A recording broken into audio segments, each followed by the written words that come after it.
direction of a faint constellation called Boötes. There is a region of space so empty that if you dropped our entire galaxy into the middle of it, and every neighboring galaxy along with it, most of that space would still be untouched. Welcome to the quiet universe.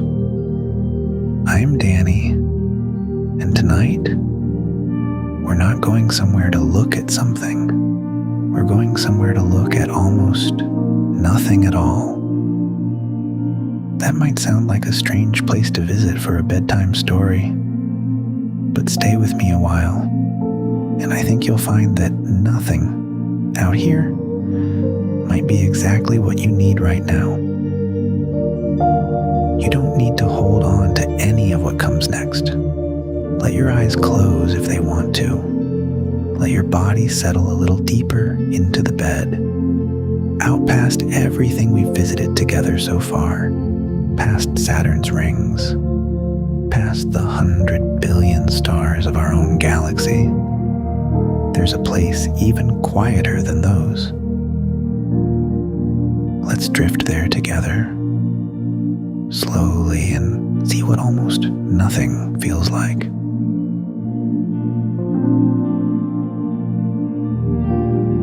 In 1981, 4 astronomers, Robert Kirshner, Augustus Oehmler, Paul Schechter, and Stephen Schechtman, were doing something fairly unglamorous, measuring the redshift of galaxies, a way of calculating how far away they are, across 3 small patches of sky.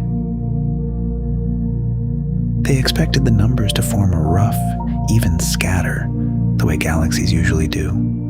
Instead, in the region between their 3 patches, at a certain distance, there was almost nothing there at all. Not a gap in their data, not a mistake. A real, physical absence of galaxies, stretching for hundreds of millions of light years. They published their findings with a question mark in the title of their paper, as if even they weren't quite ready to commit to what they'd found.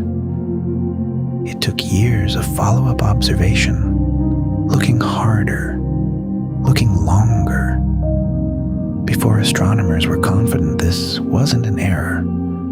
It was a real structure, or more precisely, the absence of one. They named it after the constellation it sits behind, in our sky. Boötes, a faint, kite-shaped pattern of stars. It came to be called the Boötes Void. Some simply call it the Great Nothing. More than 4 decades later, it remains one of the largest empty regions ever confidently mapped. Let's try to hold the size of it for a moment. The Boötes Void is somewhere between 250 and 330 million light years across. The exact figure depends on where astronomers draw the edge, since a void doesn't end sharply the way a room does.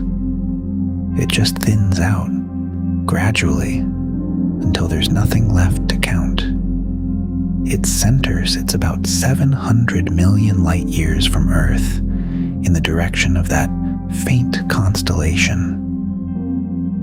Based on how galaxies are usually spread through the universe, a region that size should contain somewhere around 2,000 galaxies.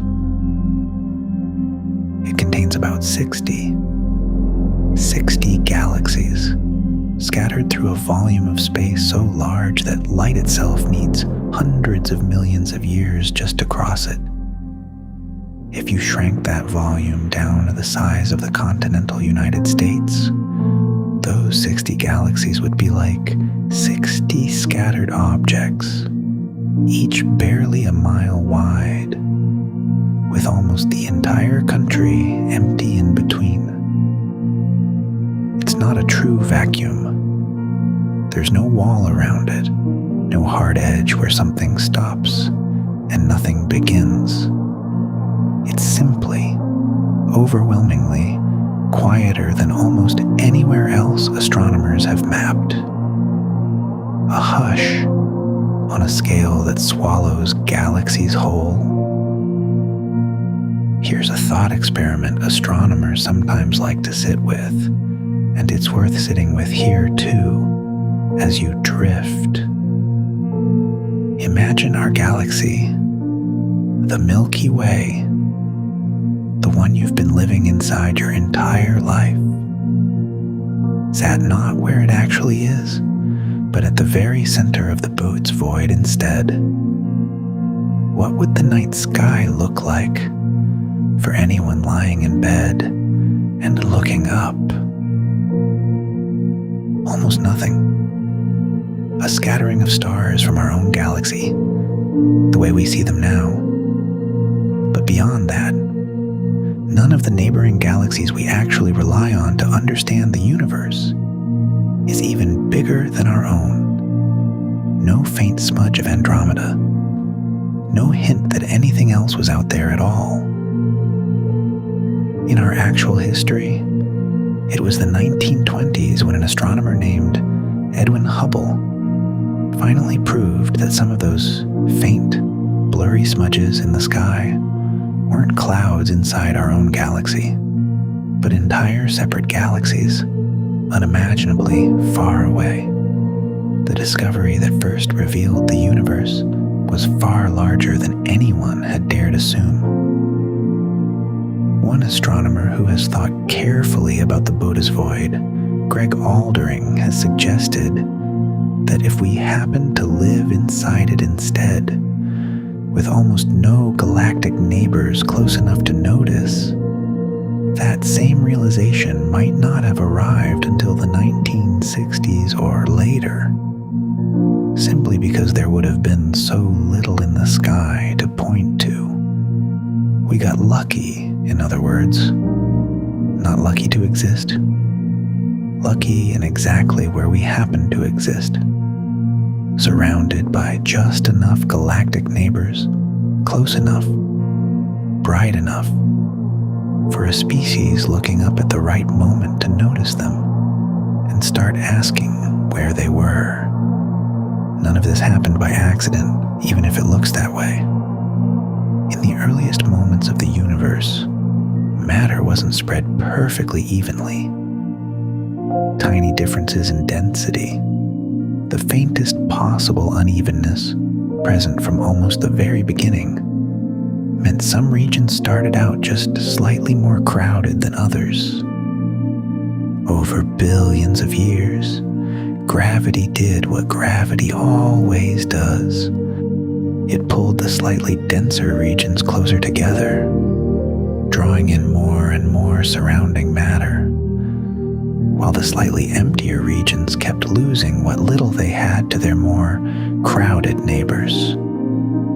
Given enough time, that small unevenness became enormous. The denser regions grew into long filaments and broad, sheet-like walls of galaxies, threading through space like a vast, three-dimensional web. And the regions that started out just a little emptier were left behind entirely, hollowed out further and further as their neighbors pulled away whatever matter remained, until almost nothing was left inside them at all. That's what a void is, really. Not a hole punched into the universe. A patient, gravitational abandonment, played out over billions of years, leaving certain regions of space almost exactly the way they started. Quiet, sparse, and largely undisturbed by everything that grew up around them. The 60 or so galaxies that do exist inside the Boötes Void aren't scattered evenly either. Astronomers have noticed they tend to cluster along a narrow, thread-like path running through the middle of the void, as if even here, in the emptiest place we know, matter couldn't help but gather into faint, thin filaments, small echoes echoes of the same cosmic web found everywhere else, just stretched almost to nothing. There's a strange kind of comfort in that detail if you let yourself notice it. Even inside the great nothing, matter still found its way toward matter. 60 small islands holding each other's company across hundreds of millions of light years of silence. And it's worth remembering gently before we go further. Our own galaxy isn't entirely free of this story either. The Milky Way itself sits inside a much smaller, much gentler version of the same kind of emptiness, a region astronomers call the local hole, far less dramatic than Boötes, but built from exactly the same quiet, gravitational patience. We are not at the center of a void quite like this one, but we are, in our own small way, no strangers to open space either.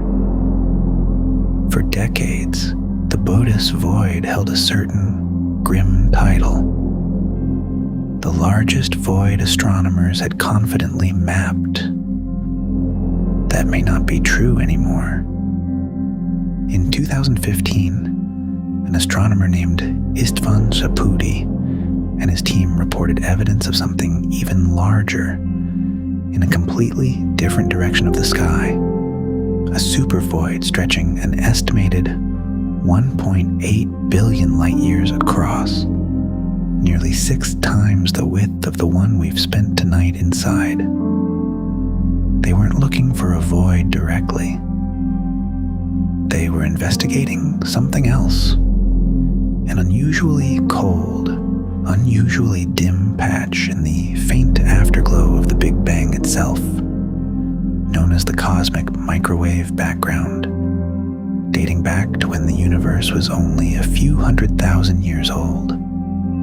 Their idea was that light passing through an enormous, sustained stretch of near emptiness on its way to us might lose a little energy along the way, arriving very slightly colder than everywhere else. It's not a fully settled question.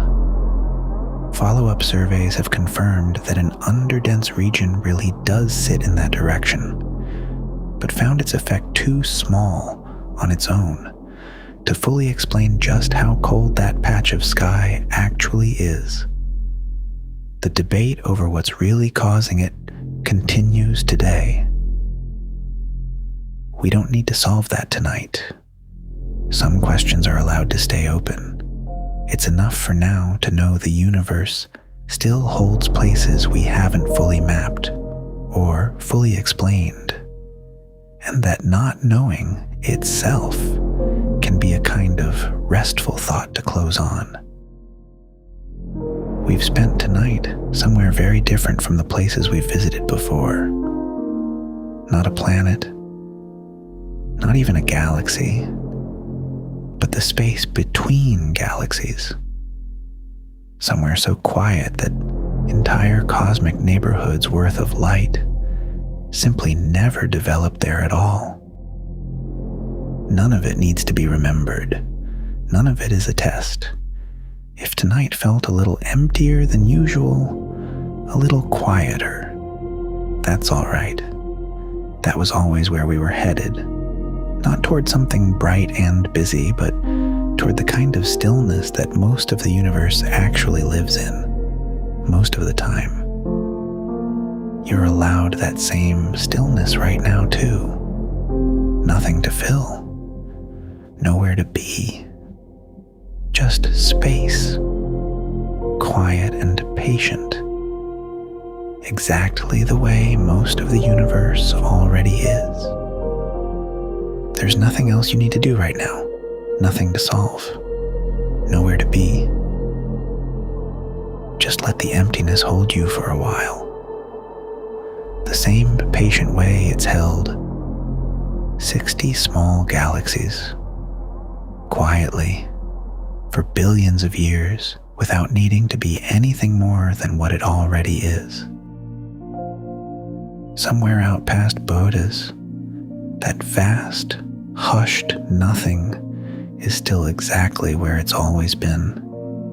Not empty in a sad way, just resting the way you're about to.